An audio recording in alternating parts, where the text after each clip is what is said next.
بسم اللہ الرحمن الرحیم۔ 7 کا نمبر ایک معنی ہے۔ اللہ تعالیٰ کی حکمت اس میں چھپی ہے۔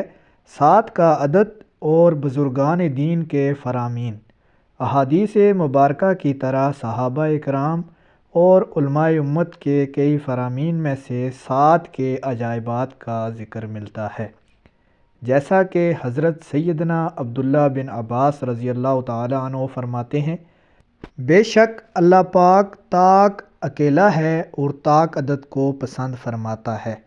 اللہ پاک نے دنیا کے ایام کو اس طرح بنایا ہے کہ وہ 7 کے گرد گھومتے ہیں۔ انسان کو 7 چیزوں سے بنایا ہے۔ ہمارا رزق 7 چیزوں سے پیدا کیا۔ ہمارے اوپر 7 آسمان بنائے اور نیچے 7 زمینیں بنائیں۔ سمندر بھی 7 بنائے۔ سورہ فاتحہ کی بار بار تلاوت کی جانے والی آیات بھی 7 نازل فرمائی۔ قرآن حکیم میں 7 قسم کے نسبی رشتوں سے نکاح ممنوع حرام ٹھہرایا۔ قرآن کریم میں وراثت کو 7 قسم کے ورثاء کے لیے بیان فرمایا۔ ہم سجدہ بھی 7 اعضاء پر کرتے ہیں۔ حضور اکرم صلی اللہ علیہ وآلہ وسلم نے طواف کعبہ کے 7 پھیرے لگائے، صفا و مروہ کے درمیان سعی کے 7 چکر لگائے اور جمرات کی رمی میں بھی 7 کنکریوں سے فرمائی۔ صحابی رسول حضرت سیدنا ابو درداء رضی اللہ تعالی عنہ فرماتے ہیں، جو شخص ہر روز 7 مرتبہ یہ پڑھے، فَإِن تَوَلَّوْا فَقُلْ حَسْبِيَ اللَّهُ لَا إِلَٰهَ إِلَّا هُوَ عَلَيْهِ تَوَكَّلْتُ وَهُوَ رَبُّ الْعَرْشِ الْعَظِيمِ۔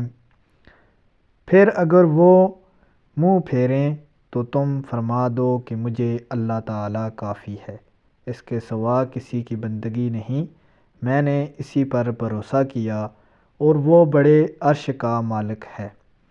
اللہ کریم اسے اخروی تمام اہم امور میں کفالت کرے گا۔ حضرت علامہ جلال الدین سیوطی شافعی رحمۃ اللہ علیہ نقل فرماتے ہیں کہ صحابہ کرام رضوان اللہ علیہم اجمعین 7 روز تک مردوں کی طرف سے کھانا کھلایا کرتے تھے۔ کیا آپ جانتے ہیں کہ نمبر 7 کا ایک معنی ہے اور اس کا مکمل فہم قیامت تک کسی کو نہیں ہو سکتا؟ یہ اللہ تعالیٰ کی حکمت ہے۔ آئیے اس نمبر سے جڑی چند معلومات دیکھتے ہیں۔